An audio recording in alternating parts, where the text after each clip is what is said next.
కలుగుతలేదు ఇది గది కలుగుతుంది గది కలుగుతుంది దాన్ని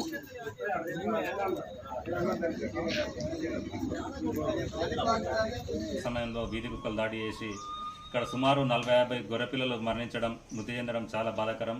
ఆ రైతు శోక సముద్రంలో మునిగి తేలాడు.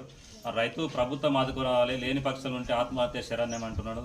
ఇప్పుడైనా ప్రభుత్వం స్థానిక ఎమ్మెల్యే కానీ కలెక్టర్ కానీ స్పందించి తక్షణమే ఆ కుటుంబానికి ఆర్థిక సాయం అందించాలని నియోజకవర్గ పరిరక్షణ సమితి మరియు గ్రామ పెద్దల సమక్షంలో మేము ప్రభుత్వానికి వినయించడం జరుగుతుంది.